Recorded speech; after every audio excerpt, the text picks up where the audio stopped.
IQOS-ი, I quit ordinary smoking. მოდიფიცირებული რისკის პროდუქტი არ ნიშნავს ნაკლებ, როგორც თქვით, რისკს ჯანმრთელობაზე. იმიტომ საკმაოდ გავრცელებული არასწორი ინფორმაცია. ის ადამიანები, ვინც ვერ ანებებს თავს ჩვეულებრივ სიგარეტს, გადაიყვანეთ ამ პროდუქტით.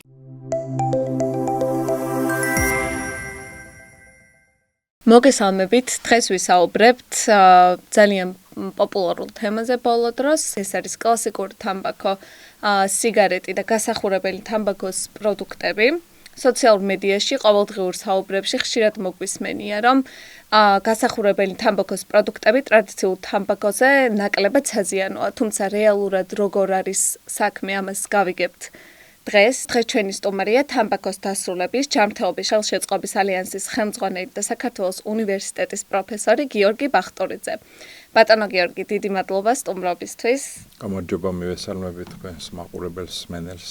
დიდი მადლობა, რომ დაინტერესდით ამ თემით თვითონ და დიახ. ნამდვილად საინტერესო თემაა და მოდით ყველაზე გავრცელებული კითხვით დავიწყოთ. რა არის ძირითადი განსხვავება ჩვეულებრივ სიგარეტსა და გასახურებელ თამბაქოს პროდუქტებს შორის და ასევე ავუხსნათ ჩვენს მაყურებლებს რა არის გასახურებელი თამბაქოს პროდუქტები, რა მოიაზრება კონკრეტულად ამ პროდუქტებში, რომ უფრო ნათლად დაინახონ ამ ყველაფრის განსხვავება და აღიქვან რეალური სურათი. კი ბატონო.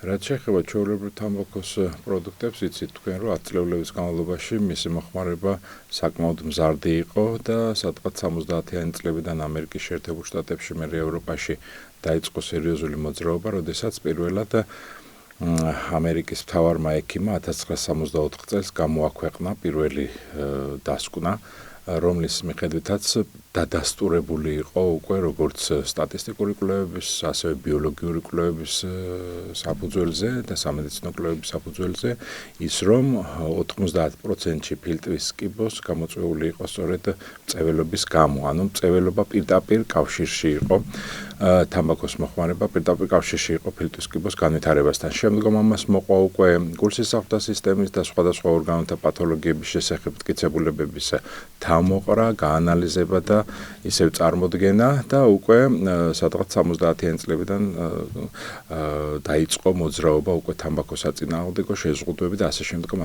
რაც შეეხება გასახურებელ თამბაქოს პროდუქტებს, ეს შედარებით რა თქმა უნდა ახალი პროდუქტია, მაგრამ თვითონ სახელიც გვეუბნება, რომ ეს არის თამბაქოს პროდუქტი.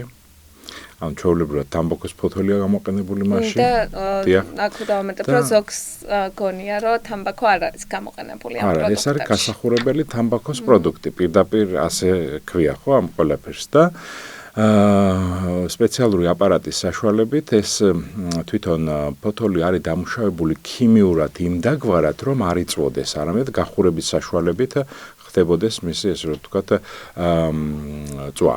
ამ შემთხვევაში ორთქლს ეძახიან ისინი ამ წვის პროდუქტებს, აეროზოლებს და ასე შემდგომ, მაგრამ არ აქვს მნიშვნელობა რას დავარქვევთ ჩვენ, ყვამლი იქნება, ორთქლი იქნება თუ აეროზოლი. ყველა შემთხვევაში ამ გამონაბოლქვ მასაში, რომელსაც ჩაისუნთქავს როგორც მწეველი, ასევე ირგვლივ მყოფი ადამიანები, ამ მწეველის ირგვლივ მყოფი ადამიანები, შეიცავენ საკმაოდ რაოდენობით ტოქსინებსაც და კანცეროგენებსაც, მძიმე მეტალებს და რადიოაქტიურ ნივთიერებებს. შესაბამისად, ზიანის არის საკმაოდ მნიშვნელოვანი. ჩვეულებრივი თამბაქო იწვის 700 გრადუს ტემპერატურაზე, იქ წვის პროდუქტები გვაქვს და ასე შემდგომ და აქეთ გვაქვს თითქოს გასახურებელი თამბაქოს პროდუქტი ნაკლები მავნეობის მომტანი იყოს. რატომ? იმიტომ რომ თურმე ის 350 გრადუსზე ხურდება და ამის შესაბამისად თურმე ნაკლები ესე ვთქვათ ზიანი შეიძლება მიადგეს ორგანიზმს. რატომ არ არის ეს სწორი, ამას ვიტყვი.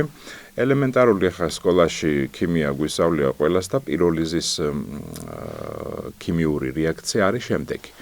უვნებელი ნივთიერებებიც კი, რომელიც გარკვეულ ტემპერატურაზე მუშავდება ან გარდაიქმნება, იშლება სხვადასხვა ტოქსიკურ ნივთიერებებად და კანცეროგენებად.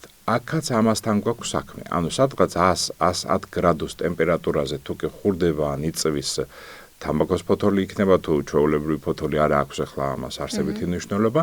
რა თქმა უნდა, ამ ნამწვის შედეგად წარმოიქმნება ის გამონაბოლქვი ჰაერის მასა, რომელშიც კონცენტრირებულია ტოქსინები, ანუ მომწავლელი ნივთიერებები და კანცეროგენები, ანუ კიბოს გამომწვევი ნივთიერებები. ასევე არის აღმოჩენილი მძიმე მეტალები, ასევე აღმოჩენილი რადიოაქტიული ნივთიერებები და ასე შემდგომ.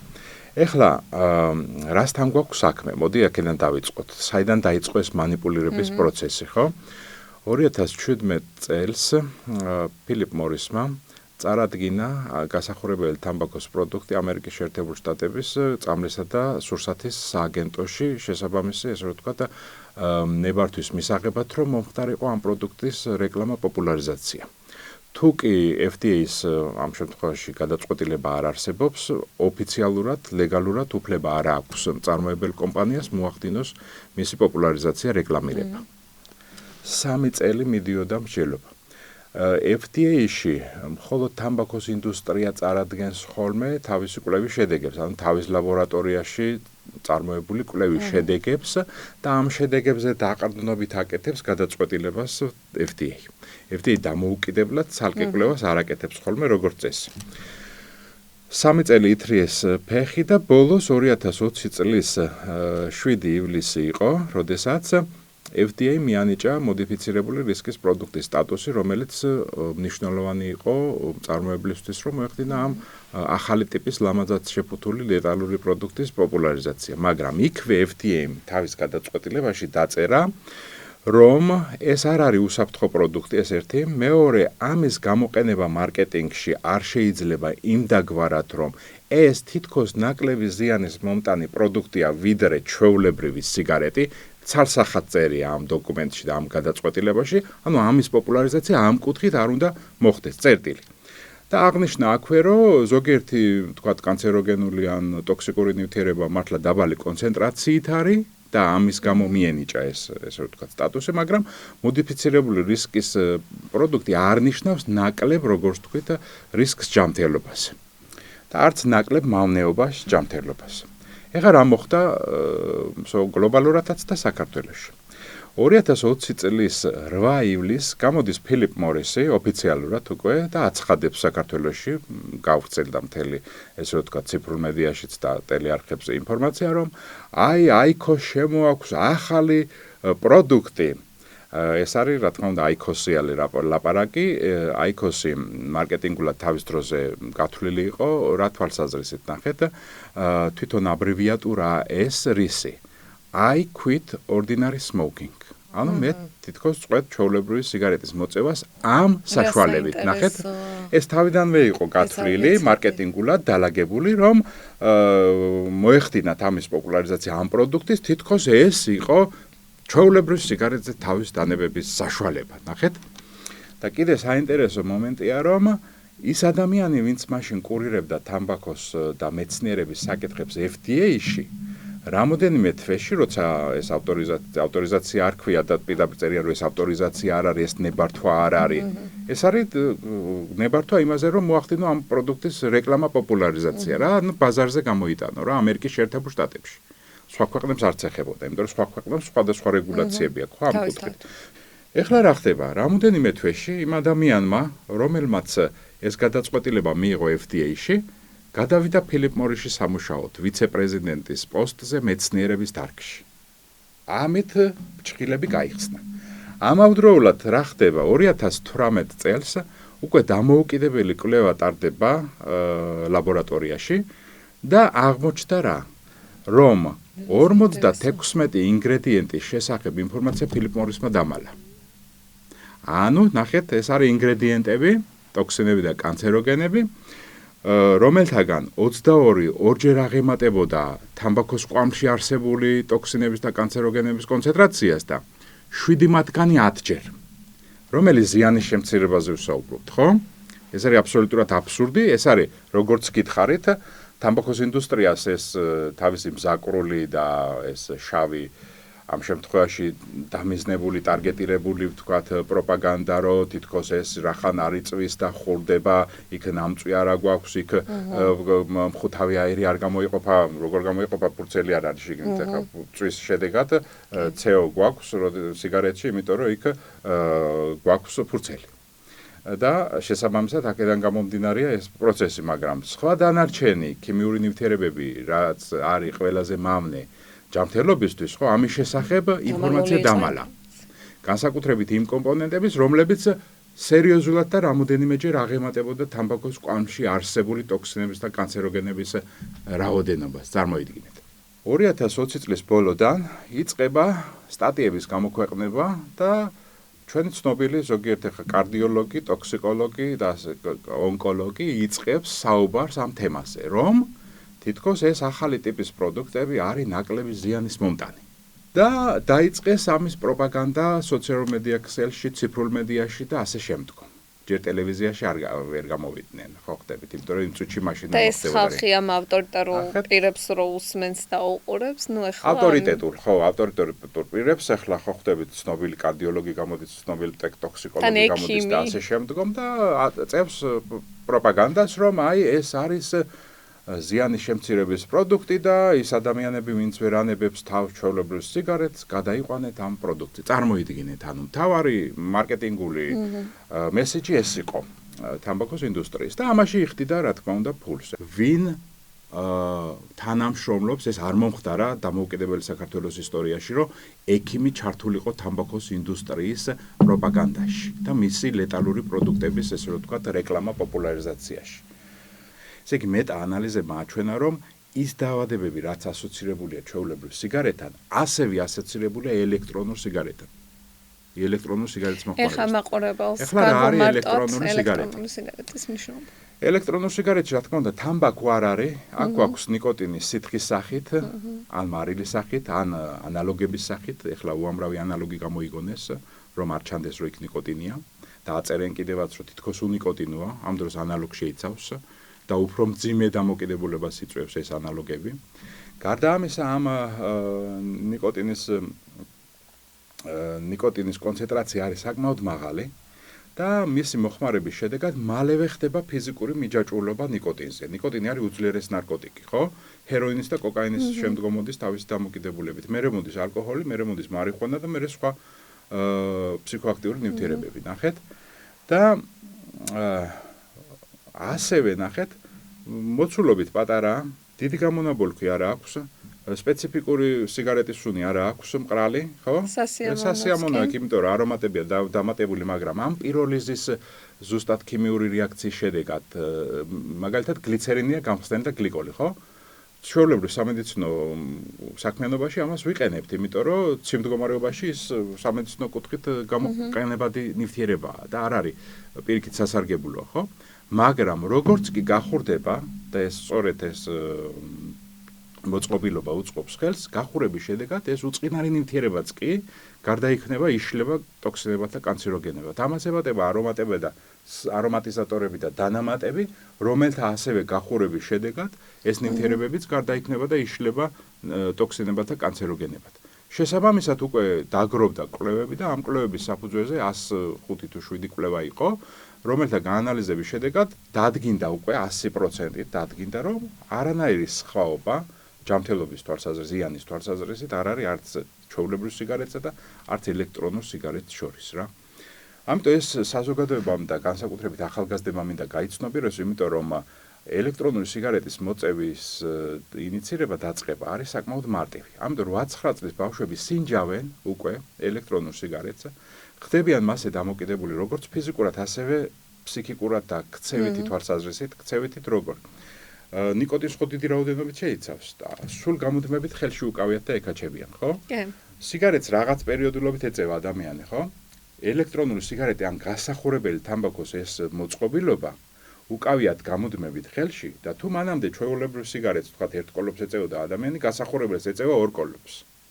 ორჯერ მეტ სიხთით და უფრო მალე უზიანდება ჯანმრთელობა. ელექტრონული სიგარეტიც ესე არის. ანუ საკმაოდ დიდი რაოდენობით ნიკოტინი შემოდის, ვერ აკონტროლებს ბავშვია თუ ახალგაზრდა, პლუს ქცევით მიჯაჭვულობა აქვს და ფსიქოზის ახალი სახე ჩამოყალიბდა ელექტრონული სიგარეტის, ასევე ჩამოყალიბდა ახალი ტიპის დაავადებები, ვეიპისა და ელექტრონულ სიგარეტთან დაკავშირებული ფილტვის დაზიანება. აქ რა თქმა უნდა ამ დაზიანებაში წილი ჰქონდა იმ შტატებში, თქვათ, სადაც მარიხუანა დაშვებული იყო, იქ ტეტრაჰიდროკანაბინოლის ექსტრაქტი და E-ვიტამინის აცეტატი იყო ერთად წარმოდგენილი და ამათი ერთობლიობა ქმნიდა იმას, რომ ფილტვის ესე რომ ვთქვათ, ქსოვილები მალე იშლებოდა, ზიანდებოდა და რამოდენიმე დღეში უკვე ლეტალური შედეგი დგებოდა. ანუ იმის თქმა მინდა, რომ საკმაოდ დიდია რისკი, რომ ჩვენთაც მსგავსი ელექტრონული სიგარეტები იყოს, რომელიც შეიცავდეს თქვათ მარიხუანას ექსტრაქტს. და სერიოზული თქვათ სუნთქვითი პრობლემები შეიძლება და გამოკვლეული არ არის, ხო? ბაზარზე არა. ნახეთ, თუ ახალი პროდუქტი შემოდის ბაზარზე, მწარმოებელს აქვს ან იმპორტიორს აქვს ვალდებულება, რომ დაავადებათა კონტროლის ცენტრში წარადგინოს ინფორმაცია 3 თვით ადრე, ვიდრე ბაზარზე განთავსდება. მაგრამ აქ არის მთელი რიგი პრობლემები. ჯერ ერთი კაი წარმოადგინა ინფორმაცია, მაგრამ ამის გადამოწმების საშუალება მაქვს, რა თქმა უნდა, არა გვაქვს. ნახეთ, ეს თამბაქოს ინდუსტრია მიდის ისა რა ქვია, ექსპერტიზის ბიუროში, სამხარაულის და იქ სამხარაულის ბიურო ეუბნება, რომ ნიკოტინს შეიცავს თუ არ შეიცავს, მაგრამ ნიკოტინის ანალოგებს შეიცავს თუ არ შეიცავს, ამას ლაბორატორია ვერ ეუბნება. თან რაოდენობასაც ვერ ეუბნება, ანუ რაოდენობრივად ვერ ითვლის ლაბორატორია, რა რაოდენობით ნიკოტინს შეიცავს. მოკლედ იმის თქმა მინდა, რომ ეპიდემიის ზღვარზე ვართ ბავშვებში ელექტრონული სიგარეტის მოხმარების და მოზრდილებში უკვე გასახურებელი თამბაქოს პროდუქტები წამოვიდა ტრენდად. და თუ ესე რომ კლასიკური სიგარეტის მოხმარება შემცირდა. კი, კლასიკური მოხმარება, ესე იგი 33% რო ქონდა სადღაც 12 წლის უკან, ეხლა გვაქვს 23-24%. ანუ სადღაც 9-10%-ით შემცირდა ჩვეულებრივი სიგარეტის მოხმარება, მაგრამ მზარდია ელექტრონული სიგარეტის თან ისეთ მოწყვლად ჯგუფებში, როგორც ბავშვები და სწორედ ეს მარკეტინგი, უკანონო მარკეტინგი არის დამიზნებული ბავშვებზე და ეხლა როგორ ელექტრონული სიგარეტის კუთხით ფაქტურად Instagram-ს გაშლით, Facebook-ს გახსნით, TikTok-ს გახსნით, ხშირად შეიძლება ამოგივარდეთ ცნობადი სახეები, რომლებიც პოპულარულ, ესე რომ ვთქვათ, პოპულარიზაციას უწევენ ელექტრონულ სიგარეტს. ამაში რა თქმა უნდა ისინი საზღაურს იღებენ. YouTube-ში განსაკუთრებით. საზღაურს იღებენ. YouTube-ში არის გადაცემები, მაგალითად მიშა ცინცაძის, რომელსაც პირდაპირ უდევს წინ ნაირ-ნაირი სხვადასხვა არომატების ელექტრონული სიგარეტი და სტუმარს თავაზობს გასასინჯად. ამის შესახებ შემოსავლების სამსახურს ჩვენ რამოდენიმეჯერ მიმართეთ და ყოველ ჯერზე 5000 ლარია საჯარიმო საქცია. არ ვიცი უღირს თუ არა ამ ჯარიმის გადახდა, თუ ეს შემაკავებელი არ არის, მაშინ უნდა გაიზარდოს საჯარიმო სანქციები. და ამიტომ მოუწოდებთ ხელისუფლებას, რომ გადადგას სწრაფად ეფექტური ნაბიჯები. ამის ნაბიჯების უამრავი კარგი გამოცდილება გვაქვს. მაგალითად, ელექტრონული სიგარეტების სრული აკრძალვა. ევროპულ ქვეყნებში ბევრგან აიკრძალა და პოსტსაბჭოთა სივრციდან ყაზახეთმა და აზერბაიჯანმა 1 აპრილიდან აკრძალა უკვე. წარმოიდგინეთ, ესე აზერბაიჯანი ზრუნავს მისი მოქალაქეებს და განსაკუთრებით ბავშვების სიცოცხლეზე ჯანმრთელობაზე და საქართველოს ჯერჯერობით სირაქლემას პოზიციაში. დაყროვებულია, დაბრმავებულია და დამუნჯებულია. სხვა ეპითეტი მე არა მაქვს ამ ეტაპზე. ყოველ შემთხვევაში, თუ ეს პროცესი გაიხსნება და გადაიდგმება ნაბიჯები, პირველი ჩვენ ვიქნებით, ვინც იტყვის, რომ და მიესალმება ამ ყველაფერს, ხო? ამიტომ ამბობ, რომ ეს ნაბიჯები ასევე არომატიზატორების და დანამატების აკრძალვა ჩვეულებრივ სიგარეტში და ყველა პროდუქტში აბსოლუტურად. ასევე საღეჭი ნიკოტინის ბალიშები ერთ-ერთი სერიოზული გამოწვევა ბავშვებში ეხლა უკვე, იმიტომ რომ წელიწადნახევარია ბაზარზე არის და ბავშვებში უკვე სერიოზულად დაიწყეს ამით მოხმარება. თითქოს ამასაც აპიარებენ იმ კუთხით, რომ ეს არის ნიკოტინ თამბაქოზე თავის დანებების საშუალება, ესეც აბსურდია, იმიტომ რომ როგორც გითხარით, ძირითადი მარკეტინგი იგივე სოციოქსელებში არის დამიზნებული სწორედ ბავშვებზე. შეფუთვა მარკირებაც არომატებიც აქვს სწორედ ბავშვებზე ორიენტირებული და ახალგაზრდებზე რა. ეს უნდა ჩაიხსნას, ასევე სადაშეფუთვა, რომელიც მხოლოდ სიგარეტზე ვრცელდება, ეხლა უნდა გავრცელდეს გასახურებელ თამბაქოზეც და უნდა იყოს პექტოგრამა დატანილი, რომელიც სავალდებულო არ არის ამ ეტაპზე. ყველა ამ პროდუქტების შეფუთვა მარკირება უნდა იყოს ერთნაირი და არა მიმზიდველი. ეს ერთი. უნდა არსებობდეს სპეციალიზირებული მაღაზიები, განა ისე რომ ნახეთ ელექტრონულ სიგარეტს არა მხოლოდ სურსათის მაღაზიაში, არამედ საყოფაცხოვრებო ნივთების 1000 წვრილმანის კომპიუტერული თამაშების სალონებში და ამასაც ბავშვები და ახალგაზრდები იკრიბებიან ხოლმე, იქ მიდის ინტენსიურად მათი უკანონო რეკლამა, პოპულარიზაცია და რეალიზაცია. ბავშვები რო მასობრივად გახდებიან ამას დამოკიდებული, ფაქტიურად იქედან უკან გზა არ არის და რატომ? იმიტომ რომ ქცევით უძლიერეს დამოკიდებულებას იწვევს, როგორც გითხარი და ყველაზე რთული მე თამბაქოზე თავის დანებების სპეციალისტი ვარ, ხო? ყველაზე რთული არის ქცევის შეცვლა ამ პროცესში. ნიკოტინურ შიმშილს 2-3 კვირაში ვაგვარებთ, თუ მედიკამენტია საჭირო ჩავთავთ და ასე შემდეგ. მაგრამ ქცევის შეცვლა არის ხანგრძლივი პროცესი, დაახლოებით საშუალოდ 1 წელი გრძელდება, ხო? მაგრამ ელექტრონულ სიგარეტზე ერთი წელი კი არა, შეიძლება ქრონიკულად რამოდენიმე წელი გაგრძელდეს და ვერ შეცვალოს ქცევა ადამიანმა, იმიტომ რომ უფრო ხშირად, პირობითი რეფლექსზე უფრო ძლიერ რეფლექსს იწვევს. ანუ ჩვენ შეგვიძლია ვთქვათ, რომ გაზარდა მოხმარების სიხშირე რეალურად და პოპულარიზაციაც უფრო მოხდა ამ პროდუქტების. რეალურად მოწევისთვის თავის დანებების გამოყენების ნაცვლად ვზრდით დამოკიდებულებას და ვზრდით მოხმარების მასშტაბს. ზუსტად. სამწუხარო რეალობა ეს არის და შედეგად რა აქვს? უმძიმესი დაავადებები ადრეულ ეტაპზე და გაკოტრებული ოჯახი და სანათესაო, ხო? ეგ არის რეალობა, რომლის წინაშეც მე პირადად დავდექი, ჩემი ოჯახის თვალსაზრისით, როცა მამა 37 წლის ასაკში ხორხის კიბოთი დაავადდა. 37 წლის ასაკში, წარმოიდგინეთ. ერთ-ერთი დაზარალებული ადამიანი თამბაქოს ინდუსტრიის მხრიდან მეც ვარ.